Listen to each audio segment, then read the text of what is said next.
This is the Good Neighbor Podcast, the place where local businesses and neighbors come together. Here's your host, Jim Schaller. Welcome, good neighbors, to episode number 67 of the Good Neighbor Podcast Estero. Today we have good neighbor Tim Vandermielen from Fresh Air Dryer Vent Cleaning. That's a mouthful, but we got it out. Hey, Tim, welcome. Thank you. How you doing? I am doing great. So pleasure to get to know you a little bit better. So why don't we jump in and why don't you share a little bit about what you guys do over there? Sure. So what we are is obviously, as our name states, a dryer vent cleaning company.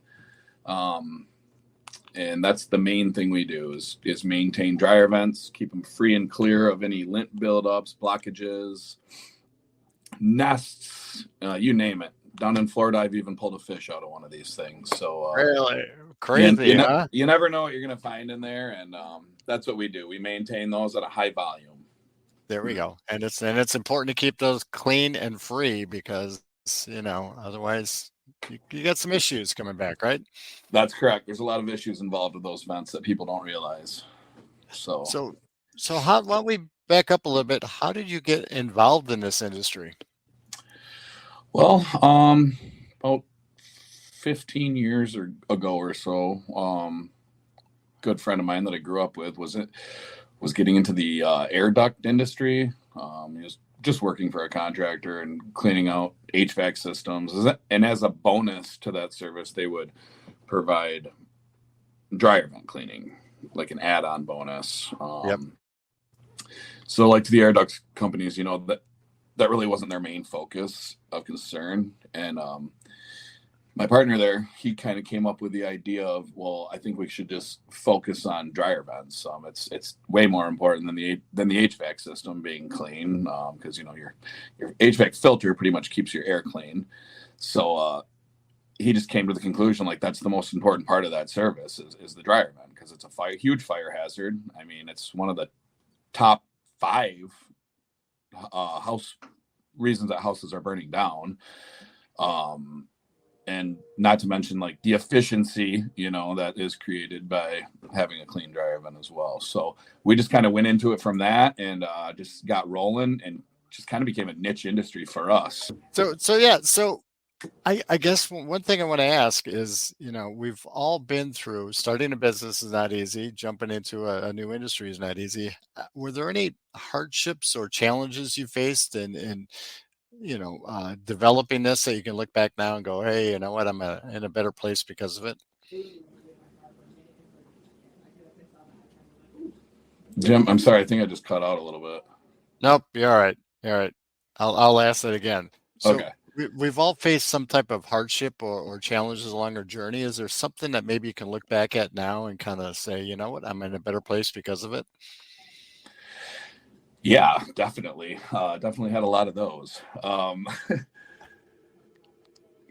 think just business in general, when you're starting out and, there's going to be weeks where you can't pay yourself because you got to pay your guy or you got to pay this bill or that bill.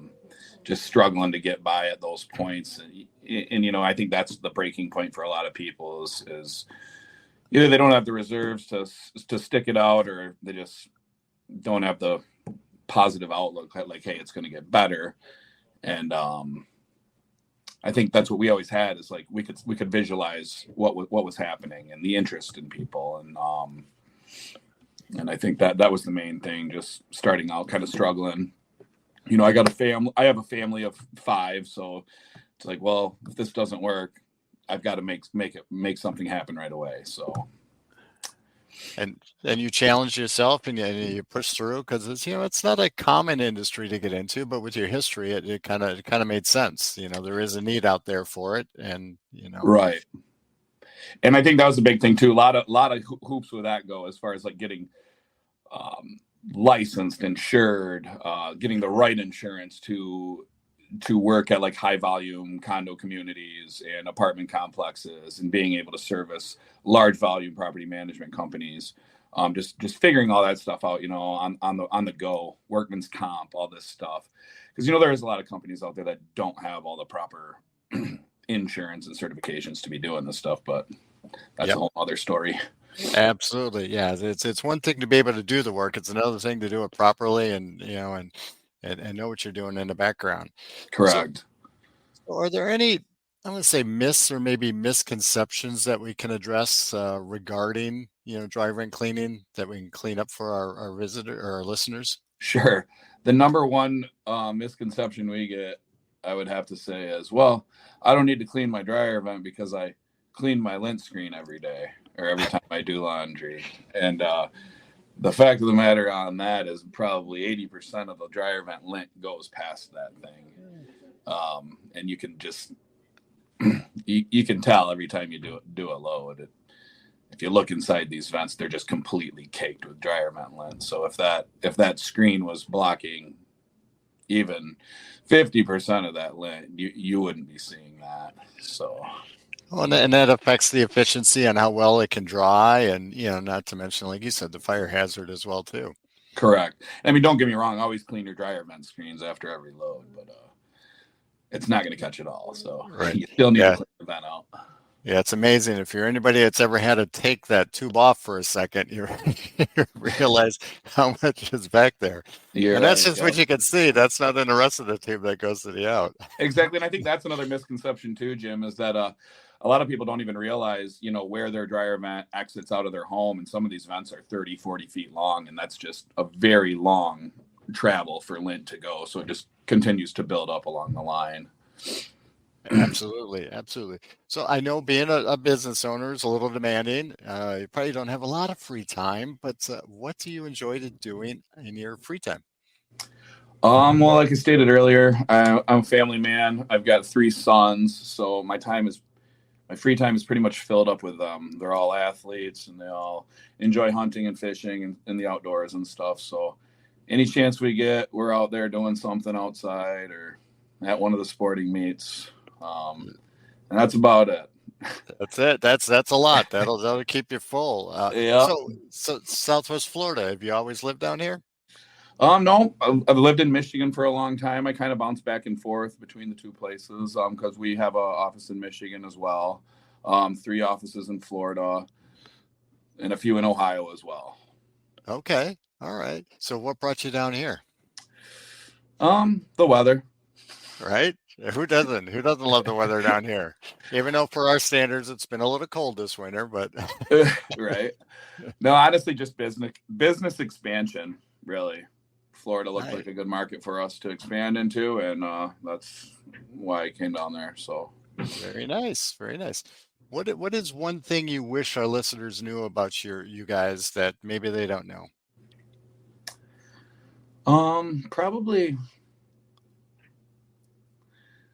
that's a tough question, Jim. I'd Right. say just like who we are. We're a very family oriented company.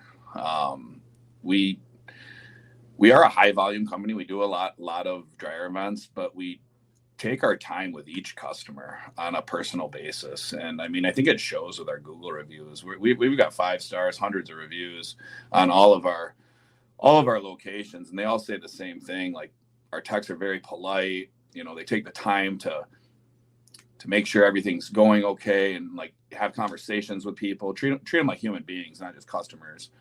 It We is. stand behind our work. I think that's it. A lot of these companies nowadays, they're here and gone, and we've been standing for 15 years, and we stand behind our work. I mean, if I got to come back to your house 2 times, 3 times, 4 times, I will, until you're happy. Not to say that that's what happens, but Right. but that's what we're ready to do. So, But those reviews are a testament of what you do, and like you mentioned, the customer service. There's so many companies out there nowadays that don't know how to serve customers, don't know how to take right. care of them, and that just the whole experience is poor from the beginning. But people like you are, putting that up in the forefront, which is important. I think that's important part of business and what you guys do. So how can our listeners get in touch with you if they're looking to, need some help with getting their vents clean? Well, easiest way, no matter where you are in Florida, would be probably just to visit our website at www.freshairdryerventcleaners.com. And you know, you can go to your location branch on there and give us a call, and we'll schedule you and come on out. I love it. I love it. Hey, Tim, it's been a pleasure getting to know you, and hope to see you out in the neighborhood soon. Hey, thanks a lot, Jim. Great to meet you. Yep. Thank you for listening to the Good Neighbor Podcast Estero. To nominate your favorite local businesses to be featured on the show, go to gnpestero.com. That's gnpestero.com, or call 239-296-2621.